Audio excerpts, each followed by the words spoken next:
Hey, Inspired Tribe, my fellow freedom lovers, John Nolan here. Thank you so much for tuning in to another Inspired live stream. Welcome on Rumble, welcome on YouTube, welcome in the live chat, and welcome later if you're watching after the fact. As a matter of fact, it's always live when you're watching. And I want to start this with our beautiful mantra that we've had for the past 500 or so live streams. We're healthy, we're wealthy, we're whole, we're free. Very, very important. And a lot of people that have been saying this, embodying this, are already living aspects of this. I think this is so beautiful. We get many beautiful messages from you all telling us, sharing with us how your life is changing. Of course, because you are doing the changing. Don't get me wrong, but mantras, affirmations, and knowings help greatly. As a matter of fact, that's exactly what I want to get into today. For me, in order for me to really change something in my life or to make better choices, is I have to understand what I'm dealing with on a deep level. I can't just go surface. I have to really understand, comprehend what is happening. And today I want to talk about information warfare and why it is important to our spiritual development, the development of our future and our well-being. So we're going to go through some slides like we have been, because I think once we understand what has changed in the info war and what stage we're at right now, we can make much better choices. So let me welcome you just real quick. Gerald is here. Sylvain, I don't know, but Sylvain, I think. Peter is here. Michael, Asta, Stuart, good to see you. Christine's in a live chat. Ramilda from the Netherlands. Welcome, everybody. So I want to start by, we're going to go into some slides here. We went the backwards way. I don't know why, but here we go. I want to talk about information warfare and how it really began or how it developed over the last 50 years or so. So first off, we have to come to an understanding that for the vast portion of our history, we were not really dealing with truth in education, in media, books, and all of these things. There were periods where there was more and periods where there was less. But for the most part, what we had, what all information wars were about, was controlling the narrative. What do I mean by that?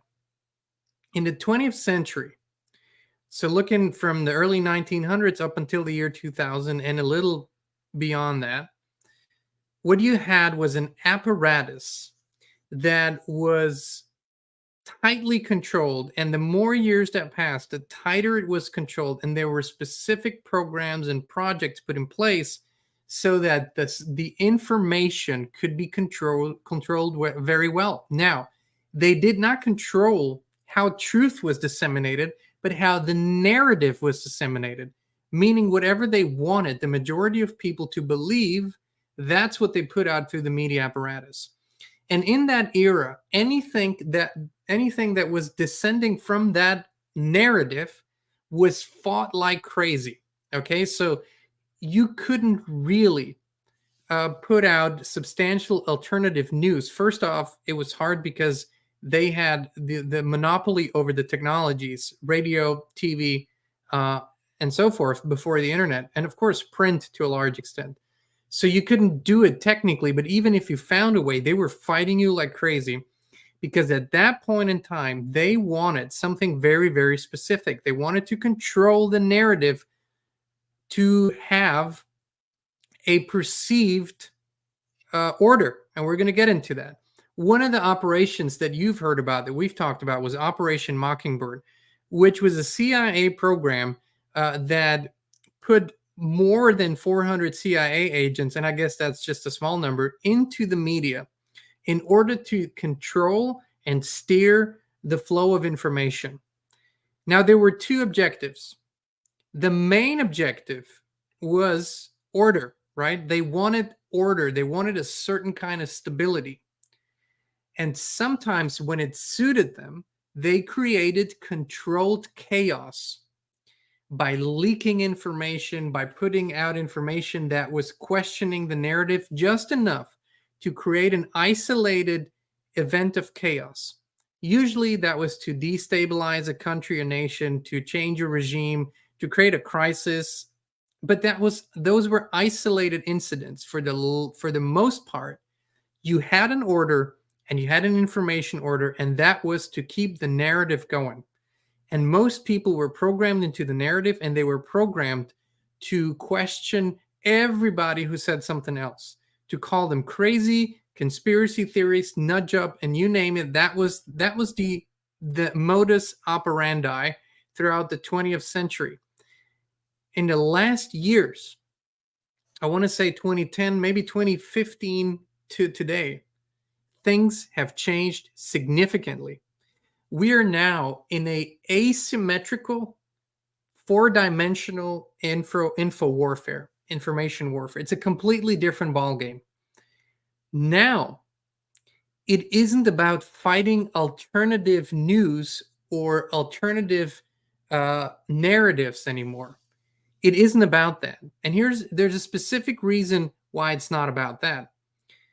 Because so many people were using the internet and finding more effective ways to present alternative information. At some point, the rulers of this illusion here, of this matrix, couldn't control that part in a substantial way anymore. So now, rather than trying to keep the narrative going, they are creating chaos, but it's not controlled chaos anymore, really. This is more of a all-out chaos, where different spheres of information and different spheres of news are allowed to exist, so you can sow maximum confusion among the public. This is a whole different ballgame.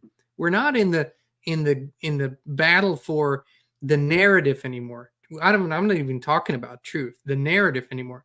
We're now in the battle of putting out so much disinformation, so much misinformation, so many false facts, creating so many false gurus that the public is confused and fractionalized and compartmentalized.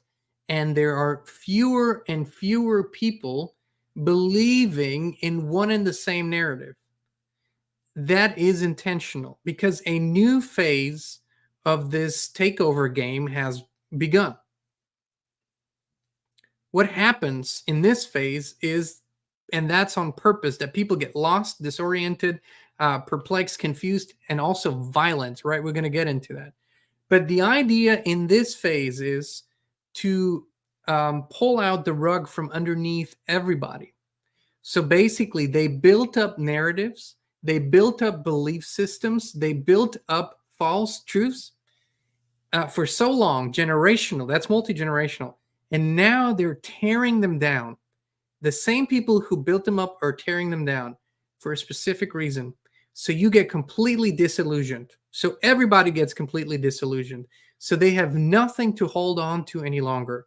And that is a state that humans hate to be in. This kind of confusion, this kind of disorientedness is very, very painful. It creates a lot of suffering among humans.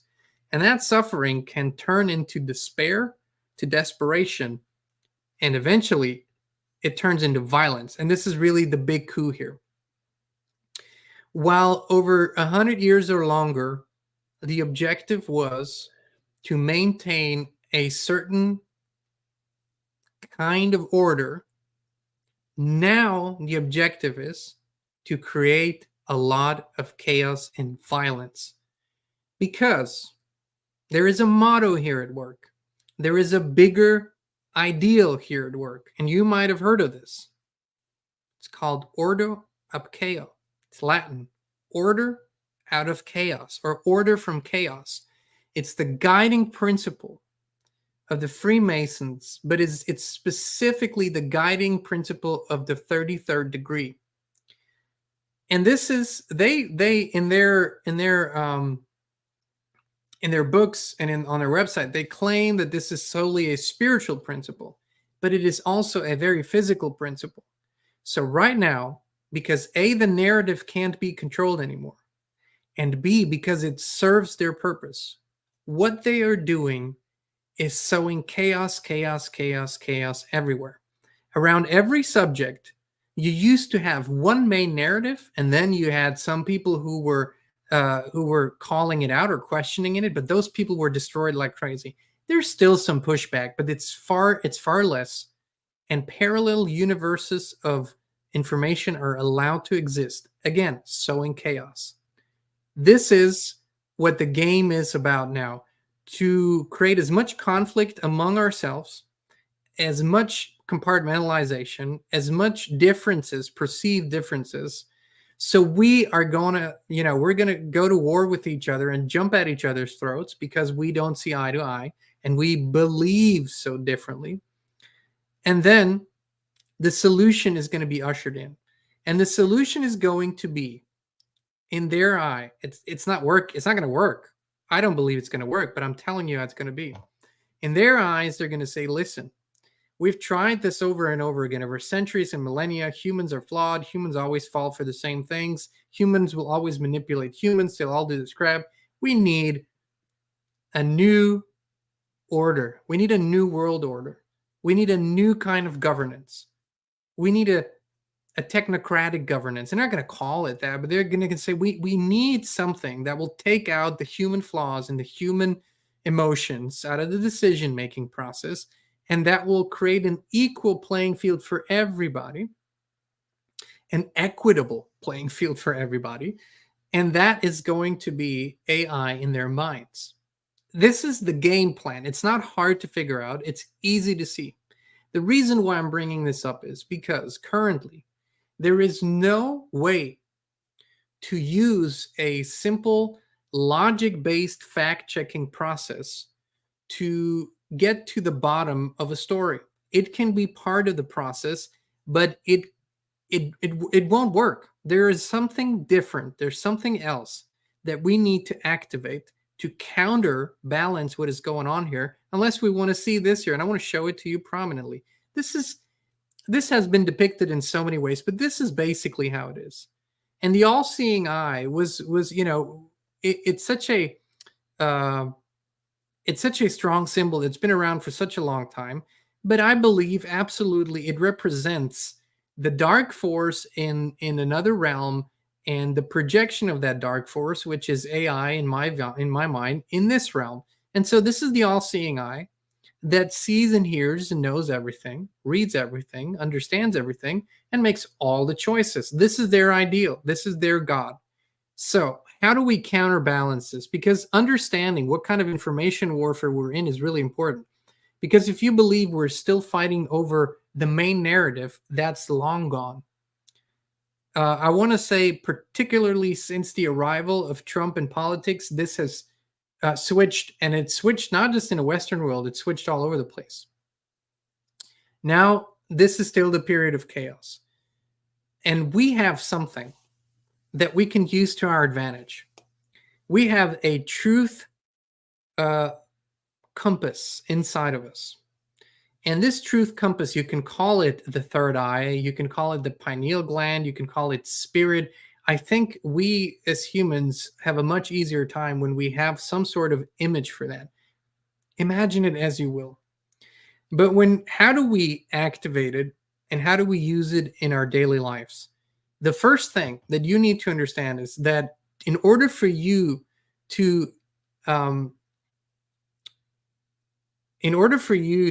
be able to differentiate, to discern between truth and lie on the outside, you have to first discern what is truth inside of you and what is lie inside of you. Where are you deceiving yourself? That's why we've been talking about this so much. When you are truthful with yourself about your life fully, your past, your decisions, your regrets, your actions, everything, when you're truthful, you begin vibrating at the frequency of truth. You begin vibrating there. And the more you align with that truth vibration, the more your whole being is tuned into truth. So then you can discern truth from falsehood much, much easier in the outside because you feel it. But that feeling is not something that should be dismissed as a whimsical biochemical process in your body. That is an intuitive feeling, which is it's unfailable. If it is really intuition, it's unfailable.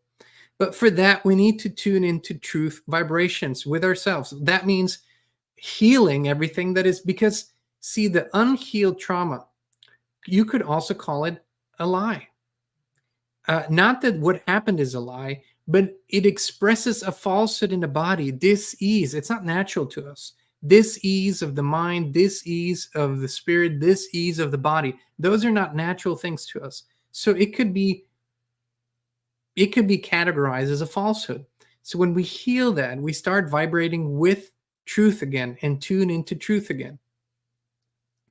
So then when we're calibrated there, we so easily see what is truth and what is lie, what is fact and what is deception.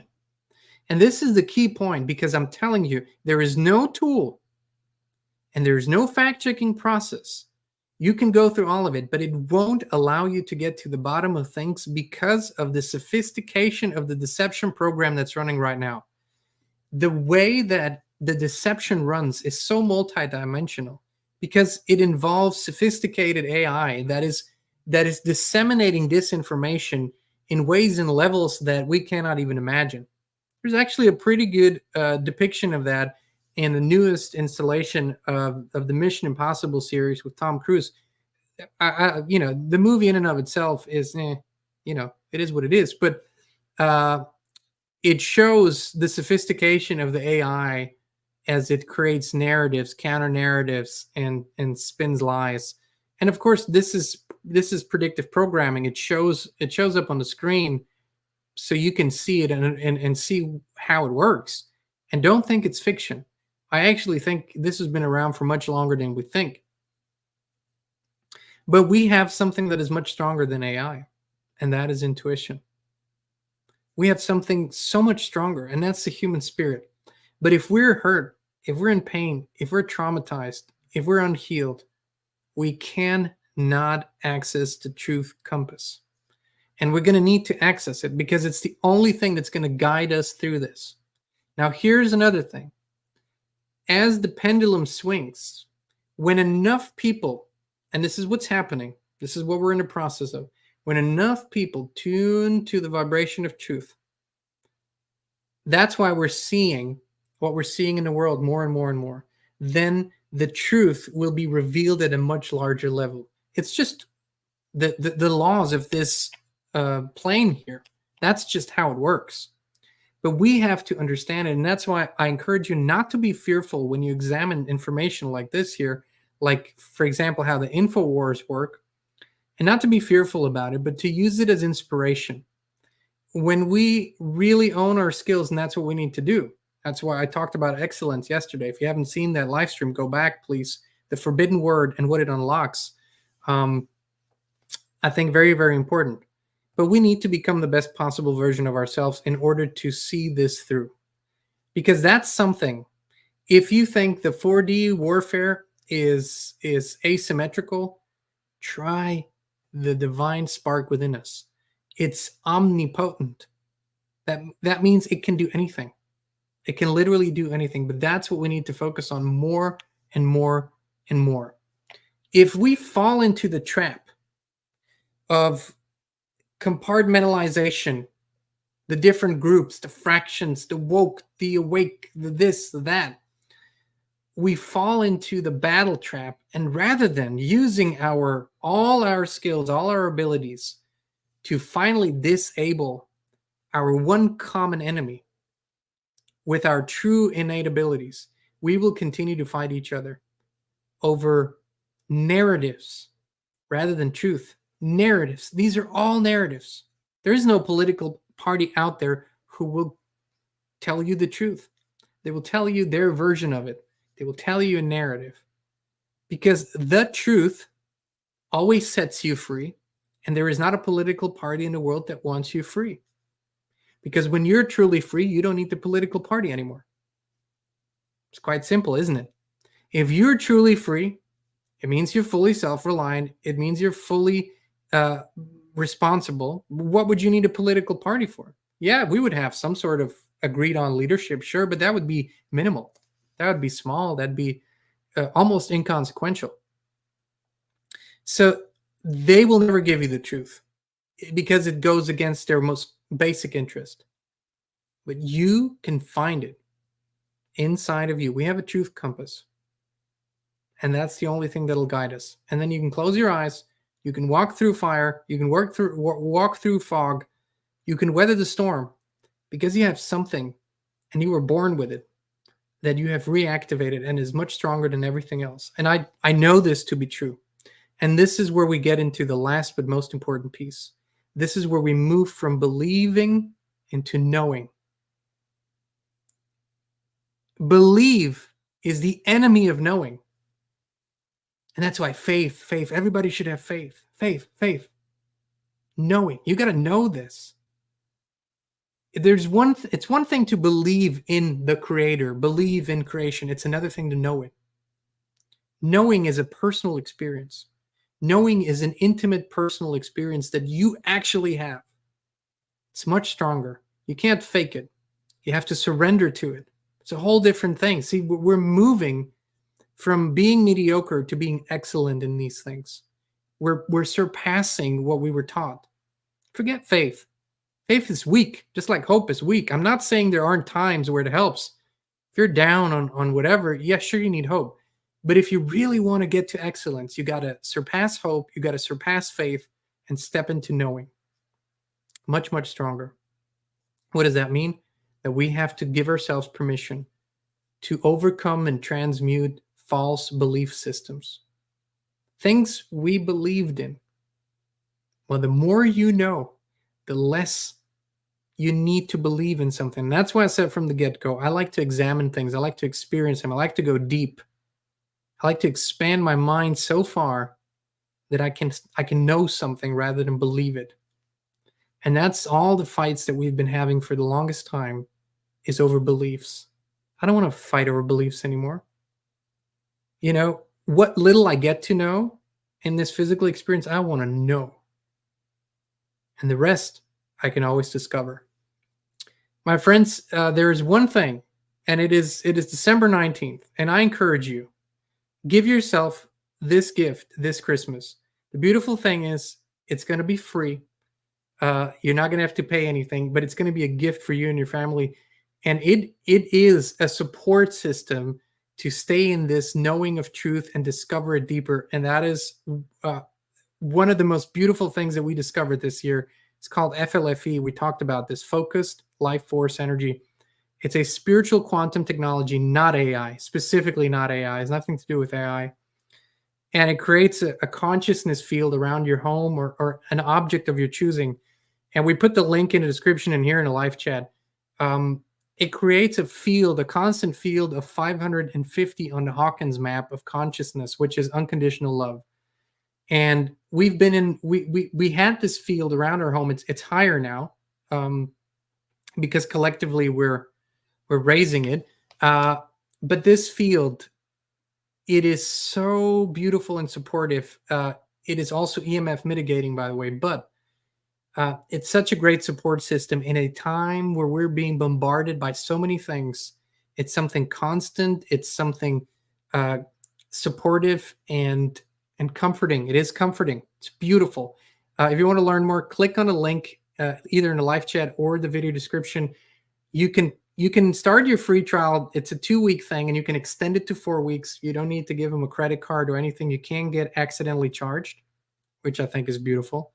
And if that isn't the best Christmas gift, if you go and activate it today over the holidays, over this period where probably most of you are going to spend a little more time at home, you're going to get the full effect of it.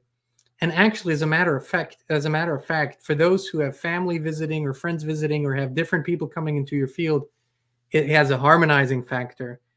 Conflicts, if they come up, they usually last much, much shorter periods of time. I have found myself, I can't hold a grudge, and I'm not a grudge holder by nature, but I can't hold a grudge anymore. Like after 5 minutes, I forget about it. There's such it's even easier than it used to be to give forgiveness. It's just a beautiful thing on multiple levels. People sleep much better, much better. I sleep much better. Actually, we have a family member here visiting, and she uses one of those. She has a watch and does the measurement of sleep patterns. So when she arrived the first few nights, her deep sleep was 2 hours and 5 minutes a night. Okay, 2 hours and 5 minutes a night of deep sleep. A week later, and in the FLFE field, she's up to 5 hours and 15 minutes of deep sleep. That's more than double, friends. That's more than that's amazing. Uh, there are a few moments in life where you get to discover something or try something or see something, experience something that is a game changer. FLFE is a game changer. It's been a game changer for so many people that we know. Thousands of people have tried it. For businesses, it's just a beautiful thing. So go check it out. Link in the description. Totally free to try. No credit card, no nothing. Just give yourself the gift, my friends. Give yourself the gift. All right. Much love. Many blessings. Thank you for tuning in. We'll be back with you again very, very soon.